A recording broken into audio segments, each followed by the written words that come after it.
A paz do Senhor, irmãos, que bênção podermos estar novamente com toda a nossa juventude, a nossa liderança. Deus abençoe a vida de cada um dos nossos irmãos nesta quarta-feira abençoada, dia 8 de julho é a data de hoje. Vamos lá para uma leitura bíblica no livro de Eclesiastes, capítulo 12, a Bíblia diz assim: lembra-te do teu Criador nos dias da tua mocidade, antes que venham os maus dias e cheguem os anos dos quais venhas a dizer, não tenho neles contentamento. Esse é o tempo apropriado para servirmos ao Senhor, para nos voltarmos para o Senhor, para as coisas do Senhor, para as coisas do seu reino, e investirmos o nosso melhor tempo, a nossa saúde e tudo aquilo que o Senhor tem colocado de ferramenta à nossa disposição para podermos realizar a obra do nosso Deus, aquele que tem feito tudo para que os seus estejam bem em sua presença e possam servi-lo em novidade de vida e também em espírito e em verdade. Essa é a nossa live CFJP, Curso para a Formação de Jovens Pentecostais, a de número 7. E nós queremos, desde já, estar aqui deixando a nossa saudação a todos os nossos amados irmãos, né? Vemos aqui alguns irmãos, inclusive o irmão Timóteo, conversamos com ele pouco antes desta live, não é? E ele está se organizando para poder começar também o curso. Deus abençoe, irmão Timóteo, o irmão que está aí no Pernambuco, não é? Se não me engano, DDD 81, é isto aí. Pois bem, o pastor Ciro Santos de Borges estará conosco e eu quero já aproveitar aqui e falar dos livros escritos pelo pastor Ciro Santos de Borges, o qual você pode adquirir no site da CPAD. Não é? Acessando cpad.com.br, você tem ali todo o material que é oferecido pela nossa CPAD, a nossa casa publicadora, não só os títulos do pastor Ciro, como de muitos outros escritores que escrevem, não é, para a nossa editora. Está aí, esses livros que estão aparecendo no monitor são os livros da série Pregadores da Bíblia, só está faltando aí o livro a respeito da vida de Jesus. E certamente, ainda acredito que nesse segundo semestre agora do nosso ano de 2020, será publicado pela casa e os irmãos poderão também estarem aprimorando os seus conhecimentos com base nas pesquisas que o pastor Ciro fez para estar publicando esse livro através da nossa casa publicadora. Então, além desses aí, que são da série Pregadores da Bíblia, os irmãos têm acesso também a muitos outros, um livro que é um best-seller, que vende muito na casa publicadora, Os Evangelhos que Paulo Jamais Pregaria. Esse todo mês está ali entre os mais vendidos da nossa casa, erros que os pregadores devem evitar, mais erros que os pregadores devem evitar, os erros que os adoradores devem evitar, os erros escatológicos, não é, que os pregadores devem evitar, enfim, uma gama de material que pode enriquecer o seu conhecimento. Eu quero agora falar do nosso curso, esse aqui, ó, o curso para a formação de jovens pentecostais. Esse é o material que está servindo como base para esse trabalho que estamos realizando nessas lives, não é, que começaram ainda na última semana do mês de junho, mês 6, não é? E estamos realizando esse trabalho, haja vista a importância que destacamos para a nossa juventude pentecostal. O pastor Ciro Sanches de Borges escreveu este módulo, é um livro com 296 páginas, com lições que tem um foco para estar ali, fazendo parte do conteúdo deste livro. Acessando o nosso site, cetadib.com.br, você poderá ver inclusive o conteúdo descritivo de cada uma das nossas lições deste curso para a formação de jovens pentecostais. Lembrando os interessados que este material ele é para o curso e não é vendido em separado, ou seja, para que você possa ter acesso ao material, você precisa organizar uma classe com a juventude. O nosso intuito, o nosso desejo, desde quando conversamos com o pastor Ciro para podermos estar elaborando este material, desde o início foi que os pastores, que os líderes das igrejas, que os líderes de departamento de mocidade pudessem se reunir junto com os seus liderados e estar ministrando um conhecimento que é imprescindível para o nosso tempo. Haja vista a necessidade que a juventude está tendo em função dos problemas que estão sendo acentuados e que hoje muitos jovens, inclusive, quando pensamos nesse material, nós conversamos com o pastor Ciro, porque foi meados do ano passado, mais ou menos essa época do ano de 2019, e nós identificamos uma quantidade expressiva de jovens que buscaram no suicídio a solução para os seus problemas. E por entendermos que a solução dos nossos problemas está na pessoa bendita de Jesus Cristo, que derramou o seu sangue precioso em nosso favor, foi que nós então organizamos o conteúdo desse material. O pastor Ciro Sanches de Borde fez este material para a gente. Gravamos também as videoaulas desse curso. Importante ressaltar que já desde 2013, todo o material do nosso curso teológico é ofertado através de videoaulas. E agora, recentemente, nós também passamos a disponibilizar através da nossa plataforma de cursos, que pode ser acessada no endereço do nosso site, que é cetadeb.com.br. Você tem acesso às aulas de cada um dos módulos do curso. E também esse módulo do curso de CFJP, este aqui, as aulas estão disponibilizadas ali na nossa plataforma, para que você possa, além das aulas que serão dadas na igreja, também ser compartilhada com os alunos, todos eles, para que possam ter uma qualidade ainda melhor, maior no seu aprendizado. Nós vamos trazer já o pastor Ciro aqui para a nossa transmissão de hoje e vamos iniciar os desta live CFJP, a de número 7. Pastor Ciro, a paz do Senhor, meu jovem. Amém, a paz do Senhor. Tudo bem, pastor Eco? E na live de número 6 eu fiquei sabendo que o pastor Ciro era de pular no reteté. Aleluia! Você vê? Glória a Deus. Mas diga lá, meu pastor, quantas bênçãos? Não, a gente gosta do mover do Espírito genuíno, né? O problema é que tem muita falsificação, né? Tem umas coisas inventadas, né? O trem pode correr bastante, mas tem que correr no trilho, né? E também a energia é importante, mas controlada nas subestações, né? Então, o problema é o mau uso dos dons, mas os dons são uma bênção, foram dados para nós, para a igreja do Senhor. Para a edificação do seu povo. Uma alegria poder estar aqui, quero saudar o irmão, a irmã Eliane, toda a família, todos os nossos seguidores que estão aí já participando, entrando, clicando no coraçãozinho, clicando no aviãozinho. E vamos adiante. Desse jeito, maravilha. Pois bem, nós já queremos deixar aqui a nossa saudação aos irmãos que pudemos identificar do Pernambuco, do Pará, os nossos irmãos ali também do Tocantins, né? A turma ali nunca falta, né? O pastor Evandro de Palma já está ali, né? Os nossos funcionários, a Michelle eu vi que está ali, o Diomar também está aí, o Alisson lá do Rio Grande do Norte também já está por ali, enfim. E nós vamos, então... O Alisson hoje fez uma live lá. O homem estava animado, viu? Amém. É isso aí. É desse jeito. Tem que trabalhar, né? Tem que trabalhar. É isso aí. Vamos lá. Meu pastor, nós vamos iniciar então. Nós temos aqui algumas perguntas para o dia de hoje. Duas que ficaram da semana passada. E aí nós prosseguimos com essas e vamos dar sequência nas demais. O nosso irmão Gabriel Fraga, ele pergunta assim: pastor, qual o curso de teologia para iniciantes você indica? Se possível, indica algum livro que explica em geral. Essa foi a palavra do nosso irmão aqui, o Gabriel Fraga. Aí eu sou suspeito para falar. Eu acho que eu vou fazer o seguinte, eu vou responder essa pergunta perguntando para o pastor Ecos. Pastor Ecos, olha aí.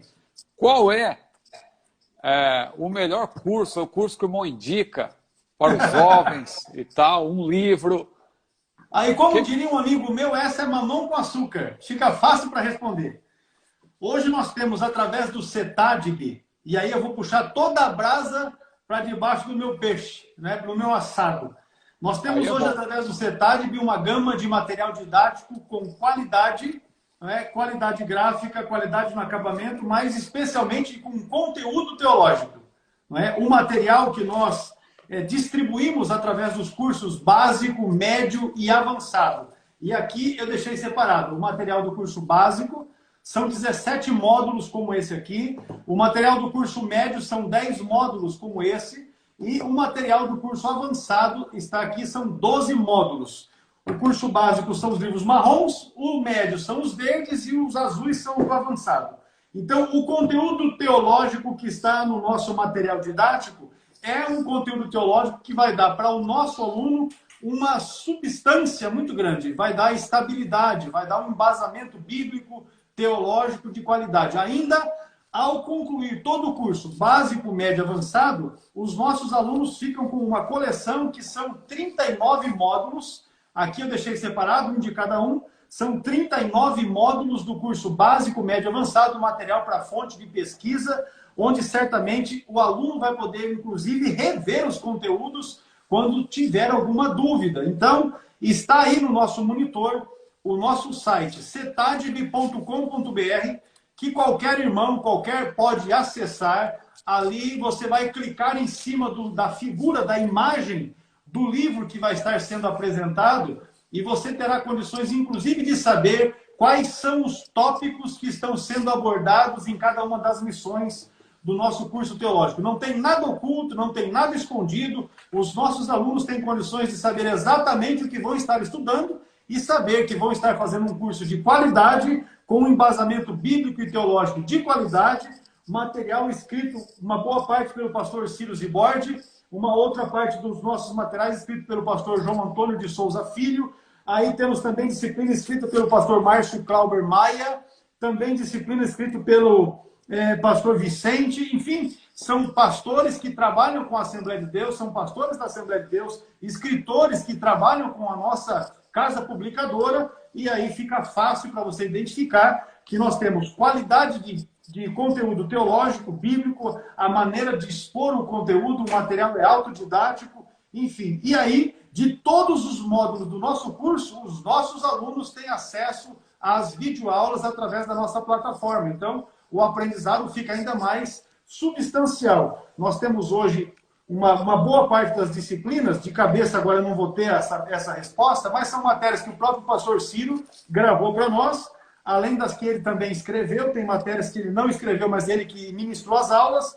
Uma boa parte, as matérias de Bíblia, Pentateuco, livros históricos, livros poéticos, profetas maiores, menores, os evangelhos e atos, epístolas, teologia pastoral 1 e 2, enfim, uma série delas pelo pastor João Antônio de Souza Filho, que escreveu o livro e também fez as videoaulas. Temos o pastor Márcio Clauber, que citei, que gravou também uma quantidade significativa de aulas dos nossos cursos. Enfim, você terá, por certo, o jovem Gabriel, uma qualidade substancial estudando teologia através do CETADB. Ele já até fez um sinalzinho aí que ele gostou. Amém. Então, fechou. Então, E quem estiver na live, que ainda não é aluno do CETADB, acesse o nosso site que está aí no monitor e faça a sua matrícula agora mesmo, se você preferir estudar individualmente, ou se não, você pode também abrir um núcleo na sua igreja. São necessários o mínimo de 6 irmãos, 6 pessoas. Eu digo 6 irmãos, mas irmãs também, não é? 6 pessoas para que você possa reuni-las e montar um núcleo. Aí alguém vai dizer assim, mas pastor, e se uma pessoa que não é crente quiser assistir aula, se matricular para estudar? Amém. Você inscreva a pessoa e já aproveita e faça uma campanha de oração para que durante o tempo que vai durar o curso, essa pessoa se converta, entregue-se ao Senhor Jesus e no dia da sua diplomação no curso teológico também possa ter o seu nome escrito nos céus. Maravilha. Esse é o nosso principal trabalho. Pois bem, meu pastor, eu acho que a respeito do curso, na live está de bom tamanho. Ficou muito... Nós vamos realizar um trabalho na sexta-feira. Eu, o presbítero irmão Márcio, o pastor Fernando, também o cooperador Diego, que são os representantes do curso, que moram aqui em Apucarana, trabalham com a gente aqui. Nós vamos estar aqui realizando um trabalho abençoado e vamos apresentar todos os nossos cursos a partir das 15 horas de sexta-feira. Aí o Alisson, que está aí na live, inclusive, também é funcionário da escola, porém, por morar lá no Rio Grande do Norte, ele não estará participando aqui da gravação que nós vamos fazer, mas quero deixar registrado que ele é funcionário da escola, trabalha na divulgação dos nossos cursos teológicos na região Nordeste. Dá um oi aí, Alisson. Manda um joinha aí. a turma identificar que é você que está aí no Cetadeb do Nordeste. Pronto, ele já vai dar um joinha ali para vocês. Então nós vamos apresentar, pastor Ciro, na sexta-feira, a partir das 15 horas, através das nossas redes sociais, né, tanto Amém. aqui no Instagram, no Facebook, no YouTube também. Vamos estar atentos. A apresentação do curso. Aí, ó, tá aí o Alisson. Estude com o Cetadeb. Ele mandou o joinha aí. É o nosso. Seguimos aqui então, meu pastor. Maravilha. Wencesley Dantas. Ele pergunta assim, pastor, tu achas que as redes sociais podem atrapalhar um relacionamento? Eu acredito que ele está falando de um relacionamento, no caso aí um namoro, né? um relacionamento desse tipo. Agora, como ele não especificou, a gente só quero aqui fazer uma recapitulação, que a gente já falou sobre relacionamento, que inclusive é um capítulo do nosso manual aí, do CFJP. Para quem não sabe o que é CFJP, é Curso de Formação para Jovens Pentecostais, só para enfatizar. A gente usa a sigla que é mais fácil, né? CFJP. É o curso para... Exatamente, é o curso para formação. Veja, a gente tem muita coisa que tem informação, muita informação, mas esse é um curso que vai mais além, é um curso de formação. Então tem muita informação também, claro, mas visando, sobretudo, a formação do jovem pentecostal. Por que jovem pentecostal? Porque a gente enfatiza no manual justamente as doutrinas da nossa fé pentecostal. Mas os capítulos reservados exclusivamente para isso, né? Mas os conselhos não são só para jovens pentecostais, é para todo e qualquer jovem de outras tradições também. Se você é um jovem presbiteriano, um jovem batista, tradicional, não importa, também serve para você. Mas a gente enfatiza pentecostal porque nós atendemos, sobretudo, o nosso público assembleiano, que são jovens pentecostais. Mas aqui na nossa audiência, com certeza, a gente tem jovens de várias outras tradições, não é? Então, veja bem, o nosso querido irmão Edisley Dantas está perguntando, né, se, pelo jeito, ele é gaúcho, né? Tu achas? Tu achas? Tu achas? Eu não tenho nem dúvidas. E falou bem aí, né? Tu achas que as redes sociais podem atrapalhar um relacionamento? Então, nós falamos que existe o relacionamento vertical, né? Para com Deus, nosso relacionamento com Deus, que é o prioritário, e falamos do relacionamento horizontal, que é o relacionamento, claro, com as pessoas que estão à nossa volta, os nossos pais, não é? No caso dos pais, os filhos, no caso de quem é casado, o cônjuge, mas também esse relacionamento diz respeito aos amigos e também aos inimigos, à sociedade de maneira geral. Então, a pergunta do nosso irmão é se as redes sociais podem atrapalhar o relacionamento. Eu digo assim de imediato, sem conhecer... Ele está dizendo que não é gaúcho não, viu, pastor Ciro? Mas tu achas, né? É bom.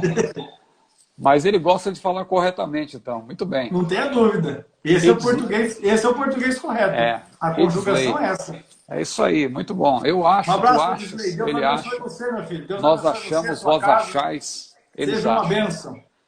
Maravilha. Então, na medida em que as redes sociais tomam o nosso tempo e tiram a nossa concentração, e nós perdemos o foco num relacionamento, claro que atrapalha, né?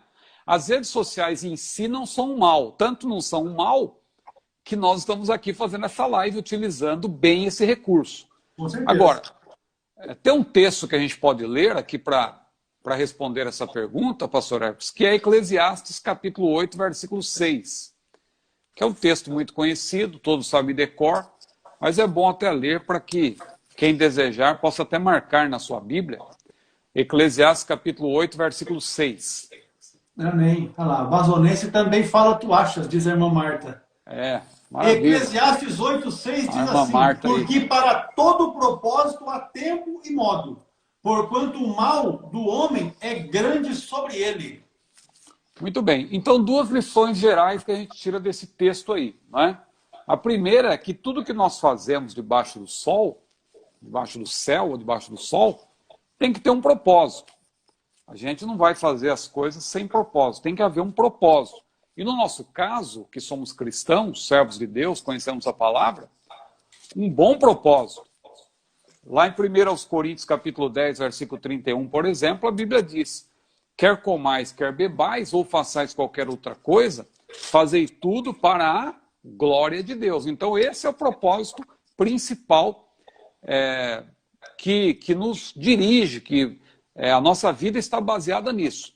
Então a Bíblia diz aí que para todo propósito, ou seja, existe um propósito debaixo do sol, né? Agora, para todo propósito, a Bíblia diz que há um tempo e há um modo. Tempo e modo. O que significa isso? Que para dar certo mesmo, tem que estar dentro do tempo e do modo ao mesmo tempo, né? Desculpa da redundância. Porque às vezes a pessoa ela faz a coisa no tempo certo, mas de modo errado. E às vezes ela faz de modo certo, mas no tempo errado. Então, por isso que existe um tempo e um modo. Então, a rede social, respondendo, em si não é maléfica. Mas ela eu nem vou me deter muito nessa resposta aqui, porque depois vai ter outra pergunta que eu já vi aí sobre rede social e a gente complementa. Mas então, só para introduzir aqui essa questão da rede social hoje, que a gente é um assunto aqui da nossa live, ela em si não é maléfica, ela é importante, a gente está usando aqui para fazer essa live, mas precisa ser no tempo e no modo, e com um propósito definido, glorificar a Deus, principalmente. Porque se você usa a rede social sem propósito, isso vai prejudicar a sua vida, com certeza. Amém. É isso aí. Talvez a pergunta que segue é a que vai completar a ideia aí do nosso irmão Edisley. O que não é gaúcho. O José Matões, ele faz a seguinte colocação e a pergunta: o que o jovem pentecostal pode ou deve fazer para vencer o vício das redes sociais? Aí ele numerou Facebook, Instagram, WhatsApp. E poderíamos acrescentar outras aqui, mas deixa no etc, né? Embora a internet seja uma ferramenta indispensável, o seu mau uso é muito prejudicial para qualquer pessoa, independentemente da sua idade.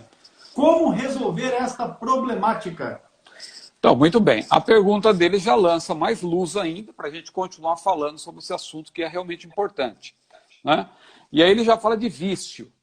É importante a gente observar que todo e qualquer vício é prejudicial, gera dificuldades e danoso.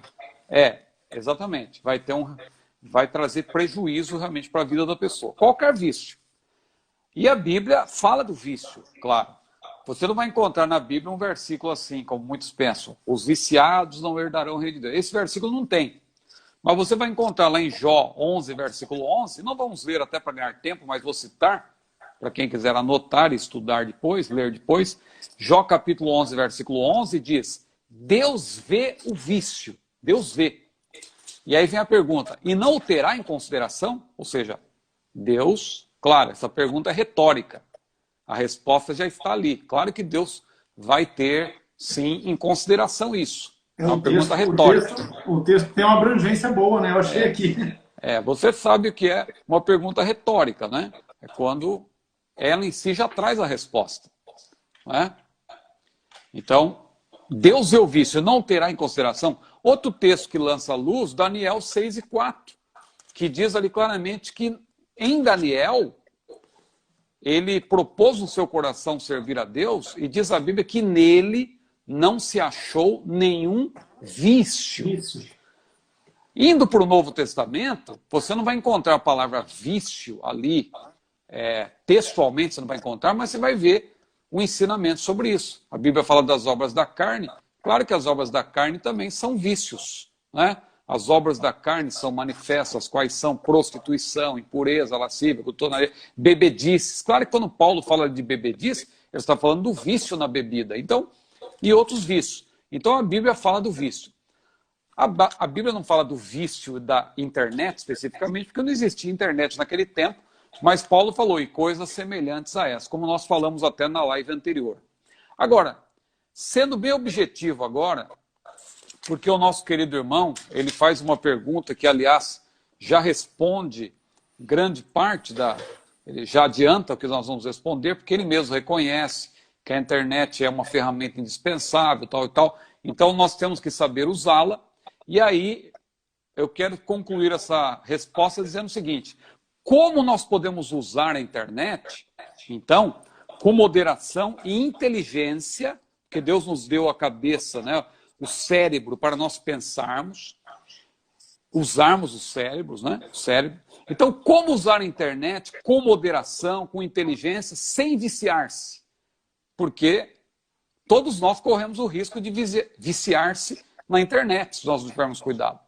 Então, é preciso saber aproveitar bem o nosso tempo. Aí, dicas que eu quero dar aqui rapidamente. Primeiro, para você aproveitar bem o seu tempo, diariamente, eu não sei quanto tempo você tem disponível, né? Porque hoje em dia a gente está em casa, trabalhando em casa, então a gente tem que saber como dosar o nosso tempo para o nosso trabalho ser, para render o nosso trabalho e a gente ter tempo também para outras coisas, né? Então veja, o primeiro ponto que eu indico é o seguinte: cultive o hábito da oração, porque orar é muito importante. Orar é muitíssimo importante. Então, cultivar o hábito da oração é essencial. Quando eu falo de cultivar o hábito, é porque talvez você diga, orar é tão difícil, quando eu vou dobrar o joelho, dói meu joelho. Sim, é um exercício. No começo, quando você está se exercitando, também é a mesma coisa. Se você vai numa academia para fazer exercício, você vai sentir dores, na caminhada você vai sentir dor, mas na medida que você vai insistindo, você vai adquirindo o hábito, não é? Então, hábito da oração. Outra coisa, leia a Bíblia todo dia, é outro hábito. Tendo o hábito de ler a palavra de Deus, isso já vai te ajudar a não viciar-se em nada, né? Você vai dedicar-se à leitura da palavra, que é o nosso alimento diário. Outra coisa que você deve fazer diariamente é ler bons livros. Separe aquele livro que você tem que ter como propósito ler. Eu, por exemplo, eu leio vários livros. Eu gosto tanto de ler que às vezes eu não consigo terminar um livro, eu já estou lendo outro e outro e outro. E dali a pouco tem uns que eu vou deixando de lado, porque às vezes você começa a ler um livro e aí você muda para outro assunto, e aquele assunto te entusiasma mais, você acaba lendo outro e outro. Mas o importante é ler. Ler. Não deixe de ler. Se você não consegue terminar um livro, mas você está lendo outro e outro, o importante é ler. Então, eu tenho esse hábito de ler vários livros ao mesmo tempo. Alguns eu concluo, outros eu chego até a metade, depois já pulo da metade, vou para o final, pesquisando, volto para o outro e para o outro, mas estou sempre lendo. Então é importante você ter o hábito da leitura e ler bons livros. Nós até indicamos na live passada aqui alguns autores, não é? 30 deles. E outra coisa, falando de vídeos, assista bons vídeos. Porque o problema em si não está na internet e no tempo que você fica na internet. O problema é o tempo mal utilizado na internet. Porque se você usar a internet, mas, por exemplo, na internet você tem pregação. Ouça quantas pregações maravilhosas. Se você consegue entender o inglês, ou se você está estudando inglês, tem inúmeras pregações de Billy Graham com legenda em inglês. Por exemplo, você treinar, você está estudando inglês, ouve a pregação, lê a legenda para você treinar o seu listening, o seu ouvido, né?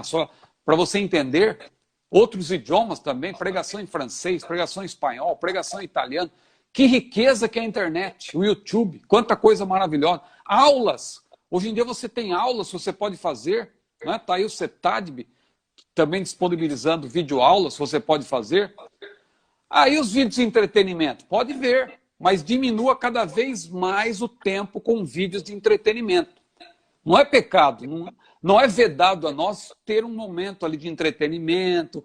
Você quer rir um pouco, na internet tem muita coisa, né? Tem esse negócio de TikTok aí, que tem algumas coisas que são até exageradas, que o crente tem que ser prudente, também tem que saber filtrar, não é? Tem aí o próprio Instagram, tem uma série de coisas. Tem vídeos para você rir também, mas o problema da pessoa que vicia-se é que ela só vê esse tipo de coisa, fica o tempo todo, fica ali vendo aqueles vídeos, e horas se passam e a pessoa deixa de fazer algo produtivo. Então ocupe seu tempo, oração, Bíblia, não é? Bons livros. E internet, Aproveite, sobretudo, para aprender. Aprender e apreender coisa boa da internet. E aí, um tempinho ali, na hora do almoço, depois do almoço, você... deixa eu dar uma risadinha aqui, deixa eu ver alguma coisa engraçada. Não é pecado. Mas isso tem que ser o mínimo possível, não é o tempo todo. Não é? Porque se você dedicar o tempo todo nisso, você está perdendo tempo. E a Bíblia diz, remindo o tempo por quanto os dias são maus. De fato. E essa dica, pastor, ela é muito válida e nós vamos ainda entender assim, oração, especialmente, é um negócio que o indivíduo vai colocar no coração, não, então eu vou começar a orar, eu vou pegar amanhã e eu vou orar 2 horas. Eu vou dizer uma coisa para você, você vai orar 2 horas amanhã e você não vai orar mais. É verdade. Ainda mais se for de joelho, porque não vai dar conta. Não vai dar conta. Eu tenho até uma historiazinha, o pastor Ciro sabe que eu caminho num lago que é aqui próximo da escola, né? Tem um lago, a volta no lago é 3 quilômetros. Eu dou uma caminhadinha ali e tal. E um dia dá umas 5 voltinhas ali, né? Passou por mim um funcionário nosso, que eu não vou dizer o nome porque ele está na live, passou, mas correndo, numa subida. Ele correndo, eu estava descendo e ele subindo, mas correndo. Aí eu pensei comigo, rapaz, o camarada tá animado. Eu acho que eu imagino quem possa ser. Nunca mais encontrei esse nosso funcionário rodando ali, entendeu? Porque não tem condições, se você não está fazendo nada, você querer fazer tudo de uma vez só. Então estipule, como o pastor Ciro já disse aí... É o hábito, né? É um hábito. Nós estamos aqui numa campanha... O hábito você adquire aos poucos. Sim, nós estamos numa campanha aqui desde fevereiro, não é? Nós começamos, nós temos a oração, o pastor Ciro já esteve com a gente aqui, participou, nós temos o devocional de manhã, oração de joelho, leitura de 2 capítulos da Bíblia, nós cantamos um hino. A parte do hino é meio complicado, porque nunca sai muito bom, entendeu? Porque o nosso povo aqui é ruim de canto. Mas vamos lá. A parte da oração funciona e a leitura bíblica funciona. E nós encerramos o expediente também com oração e com canto. Não tem a leitura bíblica à tarde. A Maristela está rindo ali, mas não foi ela, não.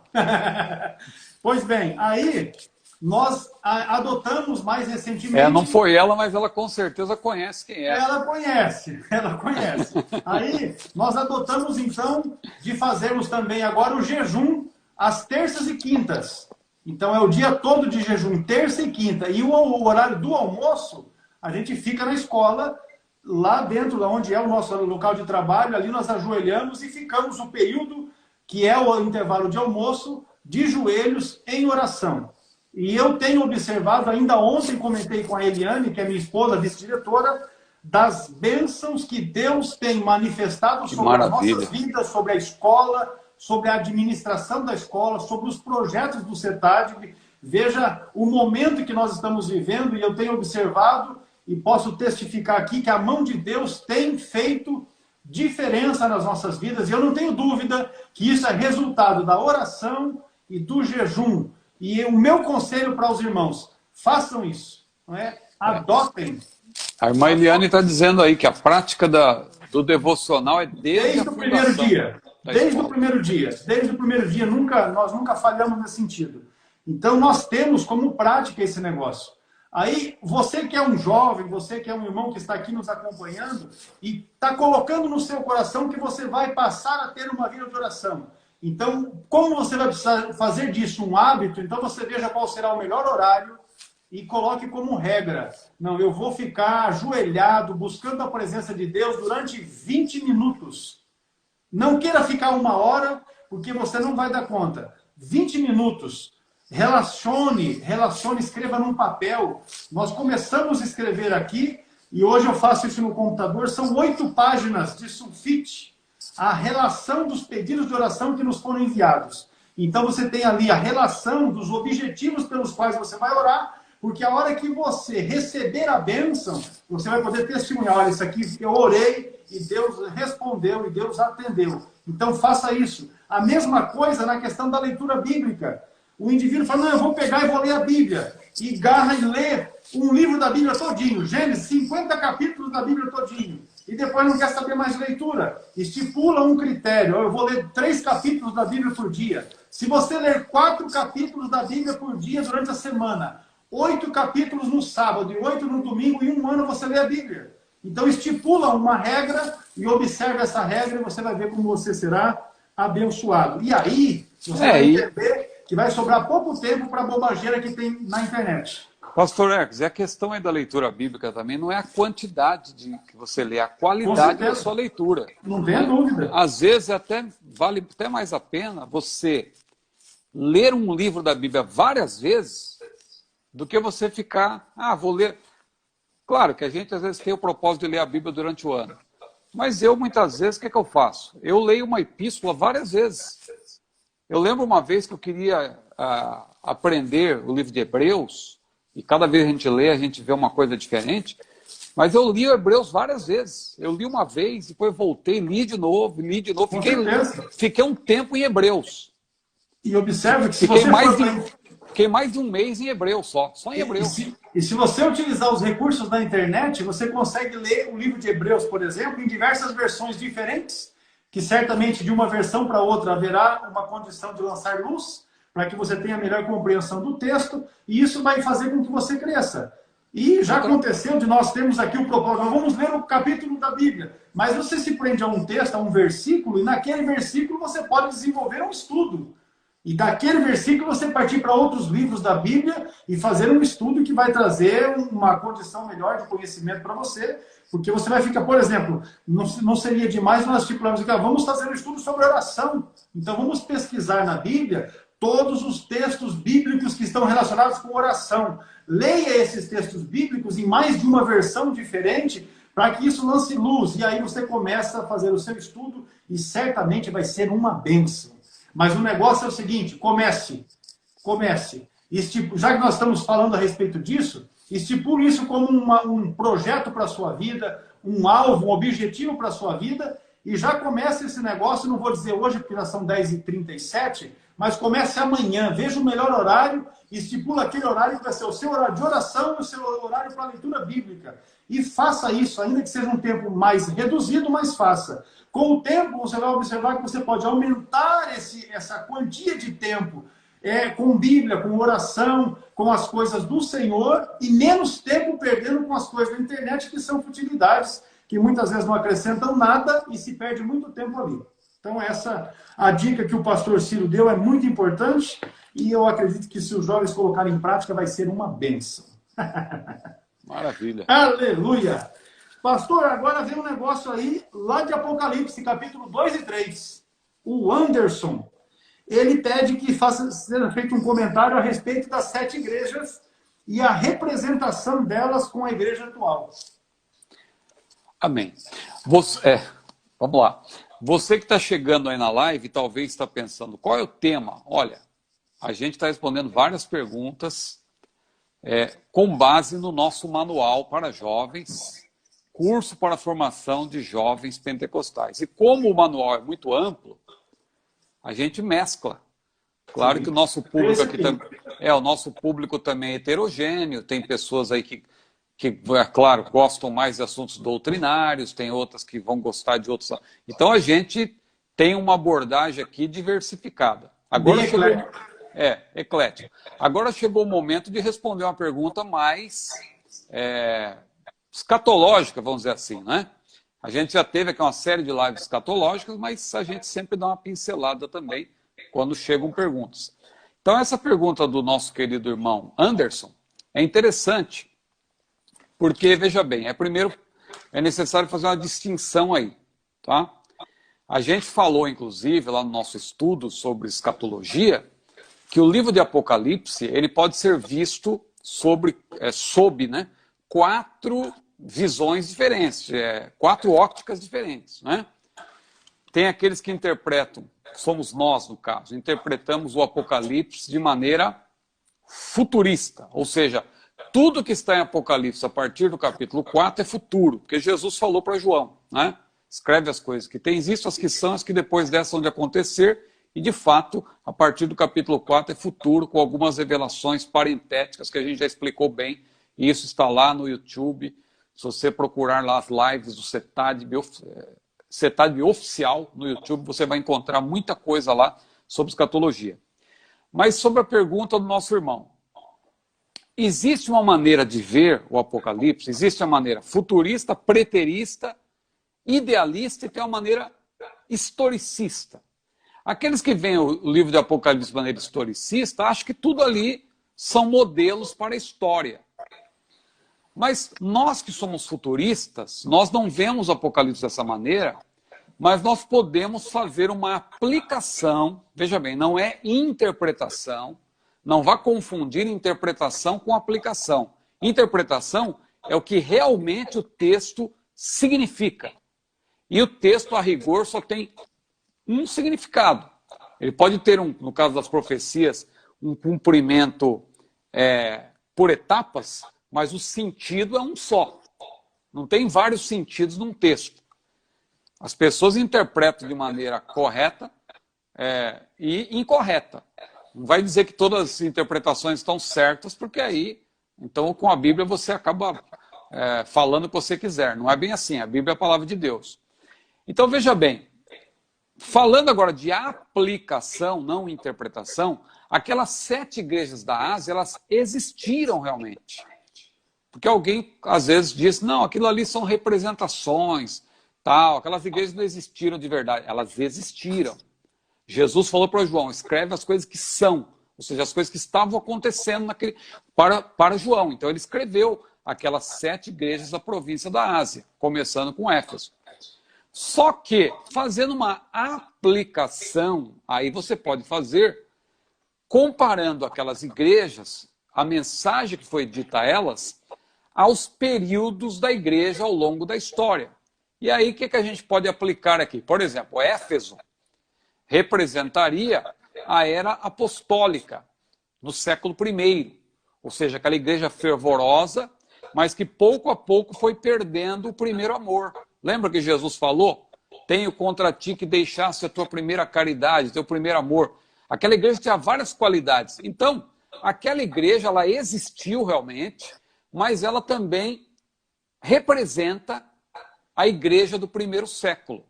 Uma igreja fervorosa, mas que ainda no primeiro século foi perdendo o primeiro amor. A igreja de Esmirna representa a igreja perseguida. Ou seja, o período do ano 100 até o ano 312. Jesus disse para aquela igreja, ser fiel até a morte, dar-te-ei a coroa da vida. Então, era uma igreja perseguida. A igreja de Esmirna representa, ela existiu realmente no primeiro século, mas ela também representa esse período do ano 100 ao 312. A igreja de Pérgamo já representa aquela igreja mundana, onde havia mistura, doutrina de Balaão, doutrina dos nicolaítas, ou seja, havia doutrina falsificada ali, né? Não apenas a doutrina falsa, claro, aquela que vem de fora, mas ali havia doutrina falsificada. Não vá confundir doutrina falsa com doutrina falsificada. Doutrina falsa é o mal que vem de fora, é o mal declarado. Porque o diabo nos ataca através do mal declarado, mas ele nos ataca também através do falso bem. O que havia lá na igreja de Pérgamo era o falso bem, era a doutrina falsificada. Era o mal misturado com o bem, era coisa boa misturado com coisa ruim. E Deus não se agrada de mistura. Então essa igreja de Pérgamo, ela representa a igreja dos anos 313 a 600, em que houve mistura e tal, isso a história mostra. A igreja de Tiatira já representa a igreja profana, que subsistiu durante toda a Idade Média, né? De 600 a 1517 até a Reforma, a igreja profana, representada pela igreja Tiatira, de Tiatira, onde tinha aquela mulher, aquela falsa profetisa, né? Chamada Jezabel. A igreja de Sardo representa a igreja morta, com seus remanescentes, claro, que o pastor estava morto, tens nomes de que vives, mas estás morto, mas Jesus disse, tem alguns aí que não se contaminaram, não contaminaram seus vestidos, eles andarão comigo de branco. Então, tinha remanescentes. Então, a igreja dos anos 1517 a 1750 é um período aí considerado da igreja morta com remanescentes. A igreja de Filadélfia já representa a igreja avivada, a partir do século XVIII até o século XX, né? Houve o reavivamento da fé pentecostal. Não é que o pentecostalismo surgiu só agora, ele foi um reavivamento, porque nós somos pentecostais, claro, nós cremos que a igreja pentecostal começou no primeiro século. Começou lá, quando Pedro, no dia de Pentecostes, ali foi derramado o poder do Espírito, e Pedro, então, apresentou a primeira pregação pentecostal, foi ali que começou, né? Agora, o reavivamento aconteceu no início do século XX, com seus antecessores, o século XVIII, o século XIX, até chegar lá no início do século XX, lá em Topeka, no Kansas, quando aconteceu aquele professor de Bíblia, né, o Charles Fox Parham, que não gostava muito do ensino formal, do estudo acadêmico, mas ele era um professor de Bíblia, ele estimulou seus alunos a estudar a Bíblia. Eles foram estudar a Bíblia e eles descobriram que o batismo do Espírito Santo tinha como evidência as línguas, né? As línguas da parte do Espírito. E aquilo, claro, depois ali foi passado adiante, chegou lá na Rua Azusa, em 1906, com aquele outro homem, William Seymour, e depois também outro homem importante, William Durham, né?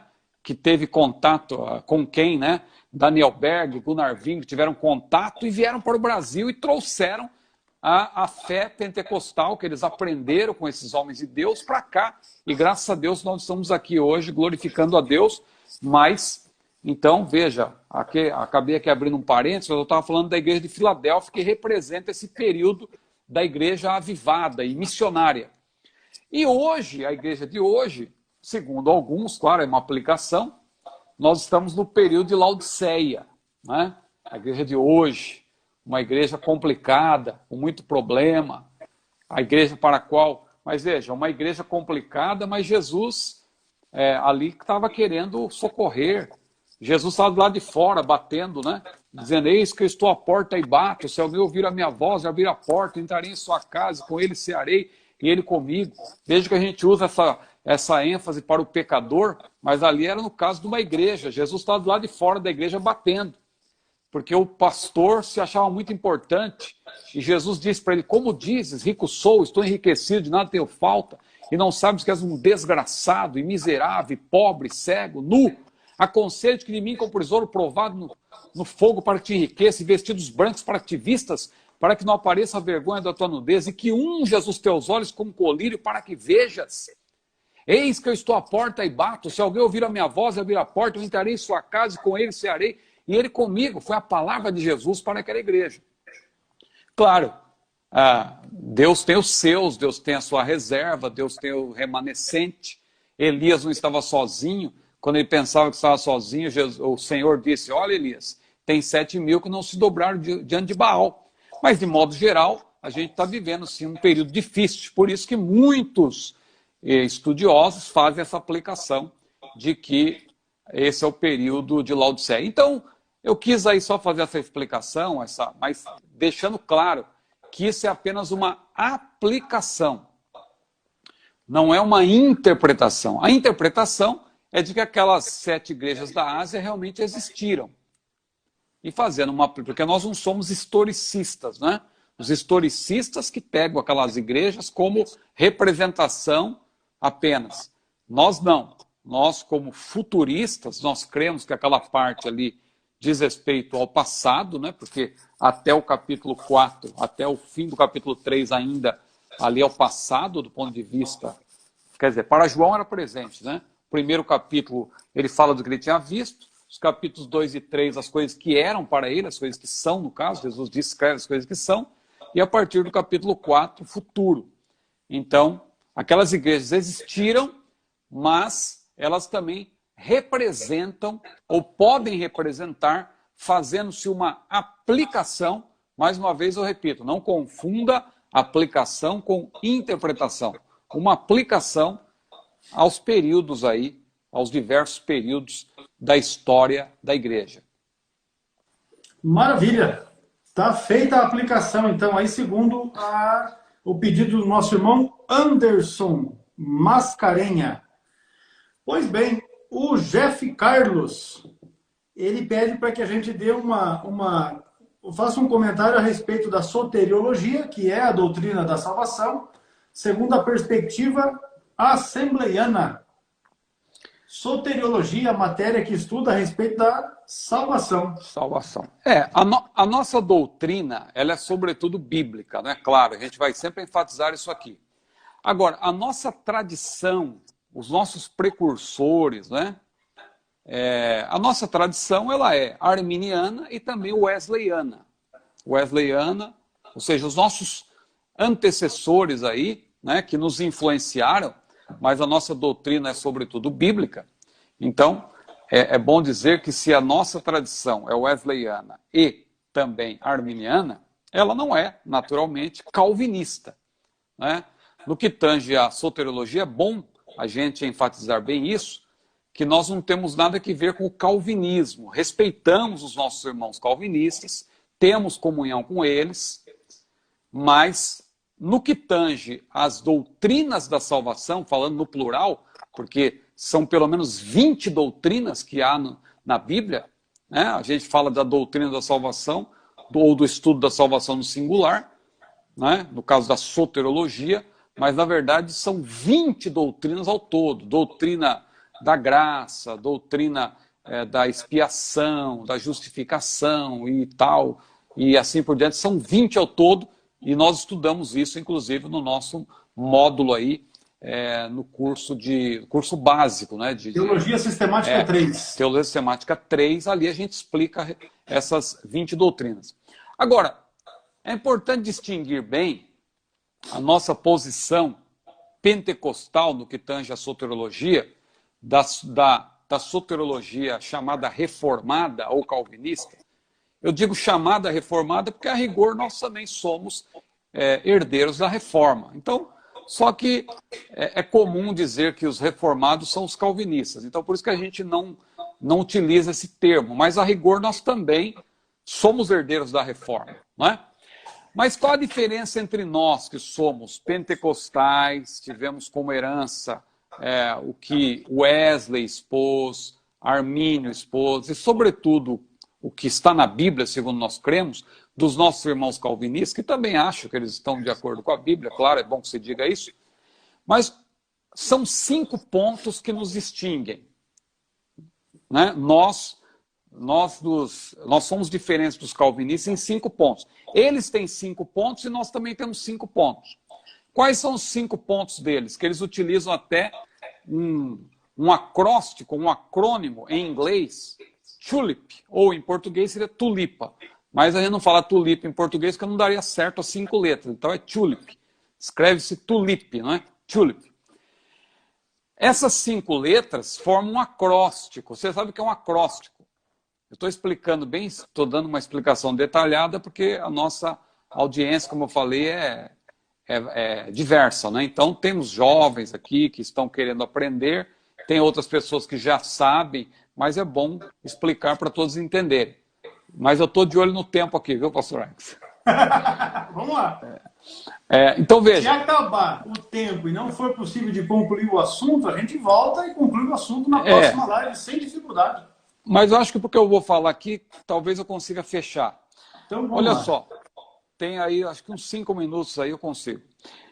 Então, esse tulip aí, ó, indica 5 coisas. Total depravity, em inglês, que quer dizer depravação total. É a doutrina, eles defendem a doutrina da depravação total. Talvez seja até interessante na próxima live a gente retomar, só para explicar melhor, mas deixa eu citar por cima aqui. Eu posso fazer o seguinte, eu monto o acróstico e deixo no monitor. Vamos fazer isso. Eu monto o acróstico e deixo no monitor, porque daí os irmãos podem acompanhar também pelo monitor. Mas aí...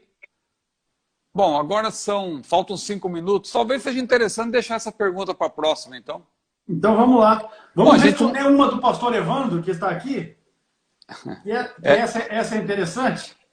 Vamos lá. Não que a soteriologia não seja, mas porque não? Porque a soteriologia, vai ser muito corrido. A soteriologia fica para a abertura da próxima, que aí precisa porque é um assunto muito interessante e se a gente suprimir tempo não vai ser muito claro. Eu acho que a gente pode deixar então para a próxima. Um eunuco, ele pode sentir desejo sexual por uma mulher, ou seja, ao ser castrado, ele perde o desejo ou ainda o sente em seu organismo? Essa pergunta também não dá para responder tão objetivamente, mas deixa eu ver aqui, ó, como que eu posso responder. Ele está se referindo certamente a Mateus 19:12, não é? Ali Jesus, é bom que se diga, ele fala de 3 tipos de eunuco. É interessante. Vamos ler rapidamente esse texto, pastor Hermes, por gentileza? Mateus 19, versículo 12. Mateus 19:12 é agora. Está aqui.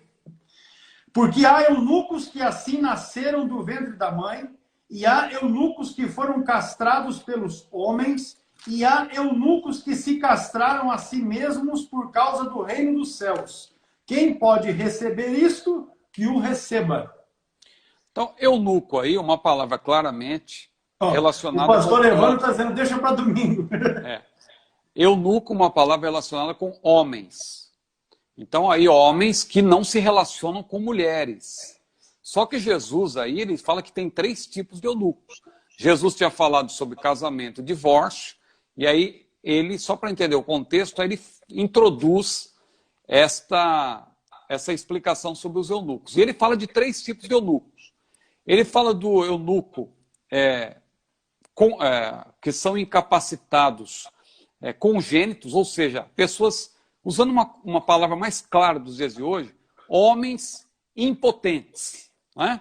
Esse aí é o eunuco que já nasce eunuco. Impotente, a pessoa que... claro que hoje em dia, você falando de impotência, tem tratamentos e tal, uma série de coisas, mas Jesus está falando aí de um caso claramente irreversível, né? Uma pessoa que tem essa dificuldade, ela é já de nascimento impotente. Não se relaciona com mulheres porque tem essa deficiência. Aí ele fala também daqueles que foram castrados, porque era muito comum naquela época, hoje para nós soa estranho isso, mas pessoas que eram feitas eunucos para trabalhar ali com o harém. Herodes, por exemplo, tinha o seu harém, não é? Com mulheres. Então o camarada, para cuidar desse harém, não podia ser um camarada que tem desejo sexual por mulheres. Então ele era castrado. E aí não dá tempo de explicar aqui como era aquela castração, porque não era nada muito sofisticado, né? Era maneira rústica. E essa castração acontecia ainda no período da adolescência, ali no início, né? Trazendo para a linguagem de hoje, seria antes da puberdade. Por quê? Porque depois da puberdade, os hormônios são gerados não necessariamente só pela parte lá escrotal, né? Então o camarada pode até conseguir, usando aquela linguagem clara também, uma ereção, mesmo sem ter os testículos, né? Então, na história você vê até aquele caso lá daqueles cantores italianos, né, que eram também castrados ainda na infância, uma coisa brutal, né, mas para ter a voz afinada e tal, para poderem cantar os chamados, eu creio que era cantate, né, em italiano, cantores, né, em plural, uma coisa assim. E naquela época já acontecia isso. Então Jesus falou, olha o tempo aí, Jesus falou daqueles impotentes de nascimento, falou dos castrados, e falou de um terceiro tipo, que aí são os celibatários. Veja que tem que olhar com cuidado, porque Jesus agora utiliza o termo eunuco, mas no sentido figurado. Olha aqui o texto, só repetindo a leitura, que o pastor Hércules leu, eu vou repetir aqui, ó. Tal, versículo 12. Há eunucos que assim nasceram, ou seja, de nascimento. Há eunucos que foram castrados pelos homens, ou seja, aqueles que estavam servindo no harém, possivelmente. E há eunucos que foram e há eunucos que se castraram a si mesmos por causa do reino de Deus. Não vai você pensar que essas pessoas aí são pessoas que se automutilaram. Não. Aí Jesus está falando claramente do celibato. Celibato. Ou seja, pessoas que, por amor ao reino de Deus, decidiram não casar, decidiram não ter uma vida marital, né? Então eles optaram por essa vida. Aí agora, indo na resposta da pergunta aqui do nosso querido irmão, ele pergunta se Ele pergunta aqui, deixa eu ver aqui, o eunuco pode sentir Vai desejo acabar o sexual? tempo. Vai acabar o tempo. Vai, mas a gente volta para encerrar essa questão. Tá bom. O tempo vai concluir. Então a gente volta só para encerrar essa questão, então. Fechou.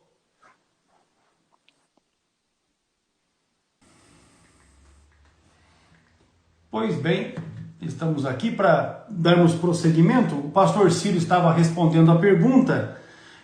Um eunuco pode sentir desejo sexual por uma mulher, ou seja, ao ser castrado, ele perde o desejo ou ainda o sente em seu organismo? Então nós vamos aqui trazer novamente para estarmos finalizando essa resposta aí feita pelo pastor Evandro, que é um companheiro que sempre nos acompanha e é um assunto imprescindível, importante para que os irmãos tenham conhecimento. Pois não, pastor Ciro, pode seguir. Bom, então entendendo que há 3 tipos de eunuco ali que Jesus explicou, o eunuco de nascimento, o eunuco castrado e o eunuco que é celibatário. Então são 3 tipos ali. A pessoa que já nasce impotente, a pessoa que é castrada para servir lá no harém das mulheres, se bem que a gente, por conta do tempo, não está detalhando. O termo eunuco também, ele é um termo geral para falar da pessoa que serve no palácio. A Bíblia fala, por exemplo, do eunuco da rainha Candace. A Bíblia fala do eunuco lá de Potifar, né, que estava servindo. Né? Então, o termo eunuco, acontece com o termo eunuco mais ou menos o que acontece com presbítero. Presbítero, inicialmente, significava apenas ancião, mas depois ganhou uma outra conotação, né? Uma outra denotação, na verdade, passou a significar também o obreiro maduro, pode ser um jovem, não necessariamente um ancião, mas um obreiro maduro, um presbítero. No caso de eunuco também tem esse sentido amplo. Agora, falando do sentido específico, então são 3 tipos. O eunuco de nascimento, não é? Impotente de nascimento.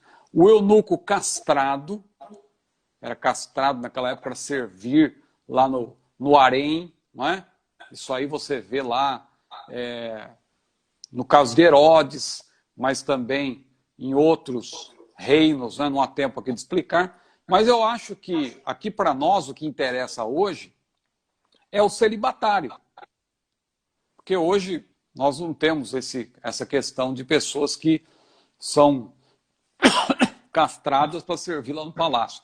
Então, fazendo agora uma contextualização, porque primeiro a gente pergunta para o texto o que significava para o autor, né? Em exegese você aprende isso. Primeiro perguntar o que significava para o autor do texto. Aí depois a gente pergunta o que significa para mim. Agora então perguntando para nós, 2 perguntas aqui ficaram, né? Eu creio que tem uma outra pergunta aí, mas o pastor Ercos... Essa vai acabar ficando para outra. A pergunta é: o eunuco pode vir a se tornar um homossexual? Eu acho que a gente pode responder também. Veja bem. Então são 2 perguntas. Um eunuco pode sentir desejo por uma mulher? Aquele que é castrado não se aplica a nós hoje, mas a pessoa castrada, naturalmente, perde o desejo total, né? Porque isso aí mexe com seus hormônios, até porque a castração ocorria num período da vida em que a pessoa tinha interrompido esse processo aí da puberdade, etc. Então a pessoa perdia o desejo. Então o eunuco que trabalhava nos haréns, ele não tinha desejo, ele era emasculado, como se diz. Ele era emasculado antes da puberdade, então ele já não tinha desejo realmente nenhum. Essa parte hormonal... como dizer que o fogo ainda não tinha sido aceso. Essa parte hormonal era cortada, porque era interrompida, né? Agora, ele pergunta aqui se o eunuco pode se tornar um homossexual. É uma pergunta correta até. Eu quero elogiar a pergunta do nosso querido irmão, que é um professor, porque ninguém nasce homossexual, né? Realmente o homossexualismo é um comportamento, né? É algo que a pessoa escolhe. Ela escolhe. Nós temos então, um capítulo do livro do curso do CFJP que trata dessa questão sobre homossexualidade. Está aqui no CFJP. Então, no caso do eunuco celibatário, veja, o eunuco celibatário, a pessoa que escolhe não casar, que escolhe não ter uma vida marital, essa pessoa ela continua com todos os seus hormônios. Ela continua com toda... A tentação, para ela, é a mesma. Pode ser tanto uma tentação natural, né, como pode ser uma tentação também nessa linha aí que o nosso irmão perguntou. Natural que eu falo, biblicamente falando, né, homem e mulher. Ou outro tipo de tentação também, se a pessoa não for temente a Deus e tal, esse tipo de tentação pode ocorrer também. Agora, não que a pessoa obrigatoriamente se torne um homossexual, porque nesse caso nós não estamos falando também... Veja, no caso daquele que era castrado, a pessoa perdia esse... Ela podia ser usada. Veja, naqueles tempos, os eunucos eram também usados, era uma crueldade que se faziam, eram usados até como escravos, escravos sexuais e tal.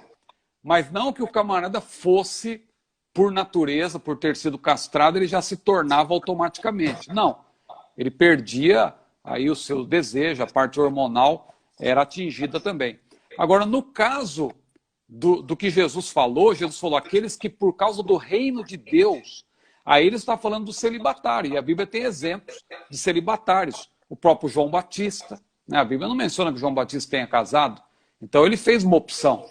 O caso de Paulo, que ele pode até ter sido casado, mas no exercício do seu ministério, você não tem assim nenhuma indicação de que ele estava casado. Possivelmente Paulo fez uma escolha de viver ali uma vida celibatária, né? Se ele foi casado, há algumas indicações que sim, porque ele pode ter sido um membro lá do Sinédrio, a Bíblia fala que ele votou lá, que ele deu o seu voto, então ali é uma indicação de que ele pode ter sido um membro do Sinédrio, e os membros do Sinédrio geralmente eram casados, né, e tal. Então, é uma indicação. É uma indicação. Lá em 1 Coríntios também tem alguma pista, quando ele fala lá de Pedro, ou mais precisamente de Barnabé, será que não podemos trazer a nossa esposa e tal? Então, fica no ar que ele pode ter sido casado. Mas no exercício do seu ministério, não. Então, quando Jesus fala aí daqueles que se fizeram eunucos, é nesse sentido de serem celibatários, de não quererem casar para poder servir a Deus. Não que seja pecado casar-se, não que seja errado casar-se. Mas há pessoas, por exemplo, a gente tem na história da Assembleia de Deus homens que optaram. Um exemplo clássico, Emílio Conde, o grande Emílio Conde, escritor da CPAD. O próprio pastor Antônio Isber dizia, irmão, que ele brincava com o irmão Emílio Conde. Ô, irmão Emílio Conde, nós vamos aí numa igreja, tem umas jovens lá, que como acha? Irmão não quer conhecer. E diz que Emílio Conde dizia, ele não queria saber disso. Não é que ele era uma pessoa sem desejos, não é isso. Ele era tentado também, só que ele fez uma opção. Ele sentiu da parte de Deus uma vocação também. Paulo, lá em 1 Coríntios 7, ele apresenta isso até como uma vocação. Ele sentiu que ele tinha essa vocação de ser solteiro e ele não queria casar. Mas as tentações continuam. Não é que a pessoa faz opção de celibato. Você pensa que, agora saindo um pouco do meio evangélico, vamos pensar no padre lá, que opta, no caso dele, o celibato é imposto, né? Ele tem que...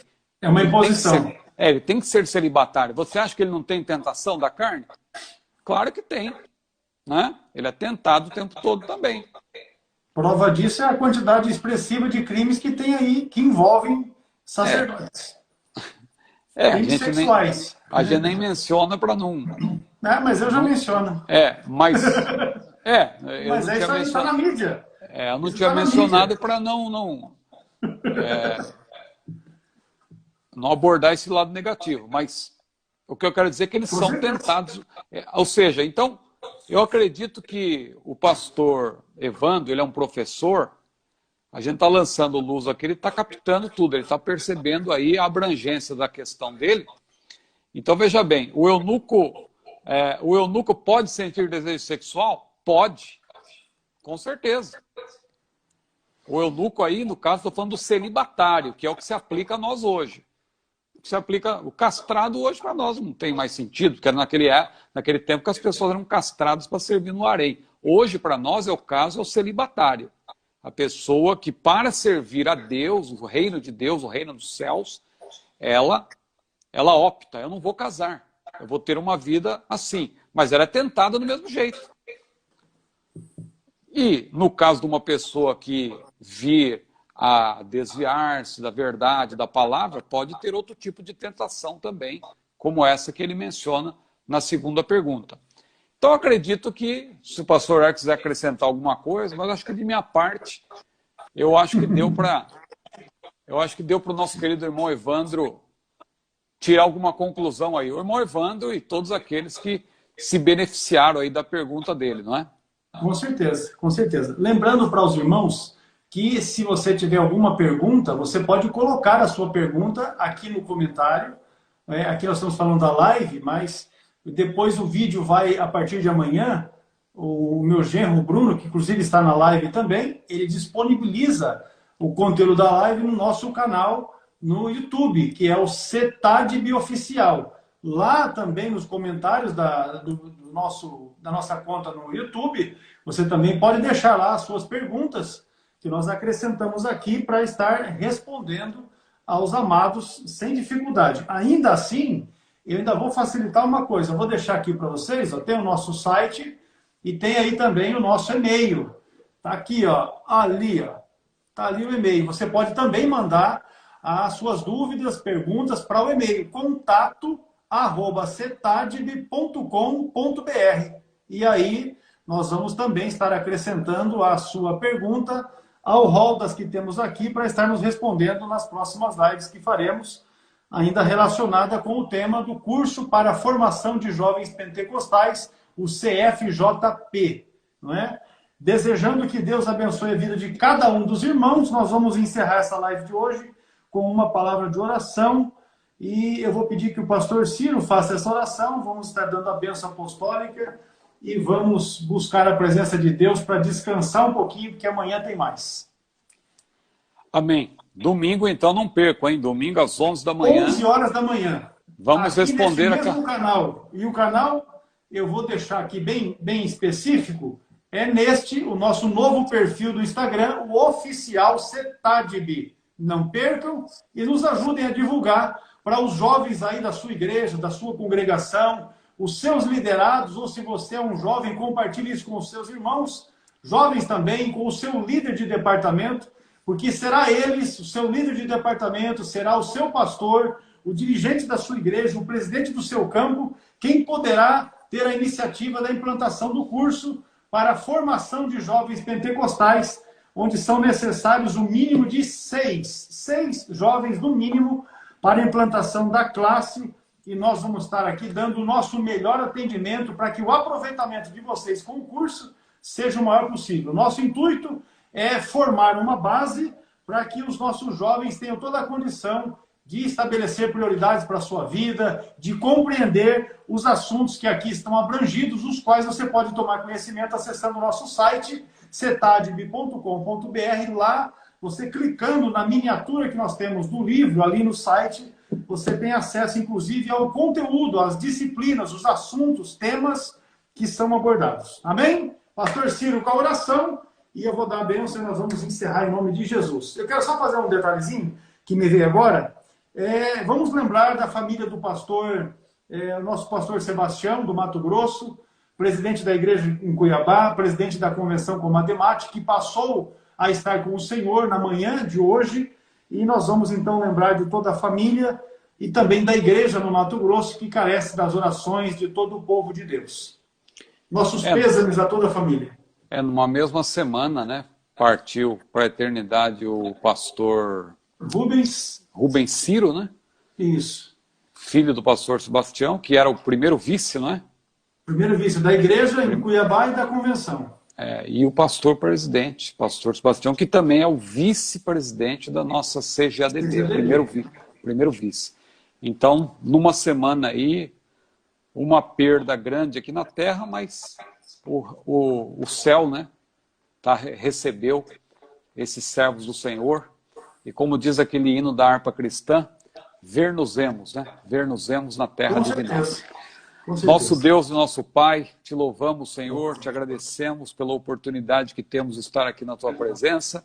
Queremos, Senhor, interceder pela família do pastor Sebastião Rodrigues de Souza, ó Pai, e toda a igreja do Mato Grosso, e toda a igreja no Brasil. Ó meu Deus, conforta, consola. A tua palavra diz, Senhor, que nós devemos nos consolar uns aos outros com as palavras ali mencionadas pelo teu servo, apóstolo Paulo, sobre o arrebatamento da igreja e a ressurreição. Senhor, nós te louvamos por esta live, abençoa o pastor Exor, irmã Eliane, toda a família e todos os nossos funcionários do CETAD, todos os nossos seguidores, todos os nossos alunos. Meu Deus, nós assim te louvamos e te agradecemos em nome de Jesus. Amém. A graça de nosso Senhor e Salvador Jesus Cristo, o amor de Deus, o nosso Pai, e a consolação do Espírito Santo de Deus seja com todos. Amém? E graças a Deus. Pastor Ciro, Deus abençoe. Saudação aí para a irmã Luciana, irmã Júlia. Deus abençoe vocês todos. Amém. Domingo, então, a explicação sobre o sobre a soteriologia, né? Amém. Vamos aqui firmemente. Vamos Deus montar abençoe. o acróstico. Eu vou deixar o acróstico no monitor para que os irmãos possam estar acompanhando. Vai ser benção. Maravilha. A paz do Senhor. Até mais. Amém. Paz do Senhor.